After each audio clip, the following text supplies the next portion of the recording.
उधर हिमाचल प्रदेश के मुख्य सचिव अनिल खाची ने दावा करते हुए कहा कि कोरोना से निपटने के लिए वर्तमान में सभी तैयारी और संसाधन उपलब्ध है, लेकिन अगर संक्रमण के मामले भविष्य में और तेजी से बढ़ेंगे तो अतिरिक्त व्यवस्था भी जरूरत पड़ेगी, जिसके लिए सरकार मंथन कर रही है।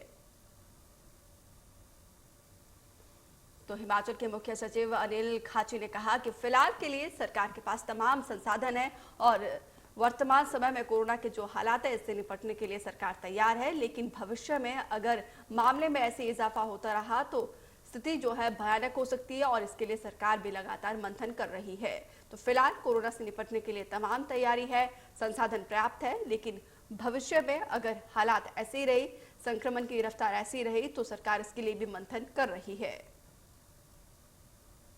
तो हिमाचल तैयार है मौजूदा हालात के लिए, क्योंकि मामले जो है अब कहीं ना कहीं गांव तक पहुंच रहे हैं। हालांकि सरकार का ये कहना है कि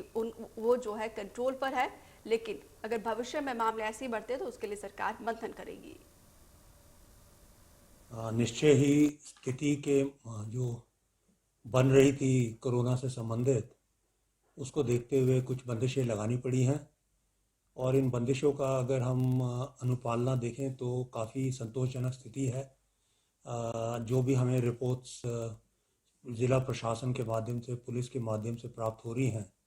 उससे स्पष्ट है कि लोगों में भी अब एक तरह से जागरूकता आई है कि अगर हमने कोविड की इस ट्रांसमिशन चेन को तोड़ना है तो हमें दूरी भी मेंटेन करनी पड़ेगी और अपने जो थोड़ा सा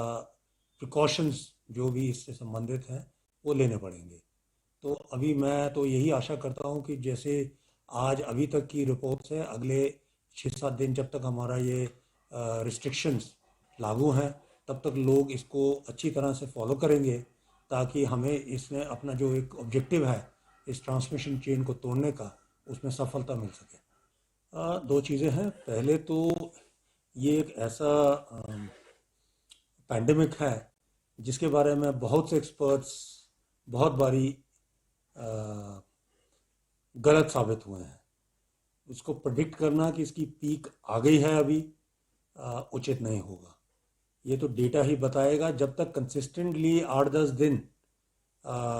हमें डिक्लाइन नज़र नहीं आता है तब तक हम नहीं कह सकते कि हमने पीक पार कर ली है या स्टेबल रहता है, क्योंकि हमने बहुत बारी देखा है कि डेली वेरिएशन थोड़ी बहुत इसमें आती रहती हैं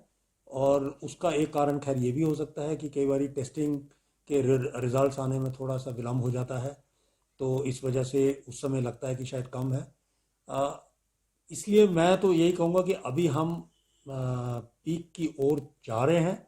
और ये जब तक स्थिति संभलती नहीं है तब तक हम सबको सावधानियां बरतनी पड़ेंगी और सुनिश्चित करना पड़ेगा कि जो जो सरकार ने एडवाइजरी जारी की हैं, चाहे वो पर्सनल व्यक्तिगत जीवन से संबंधित है, चाहे वो बिजनेस से संबंधित है, उसका सभी लोग अच्छी तरह से पालन करेंगे।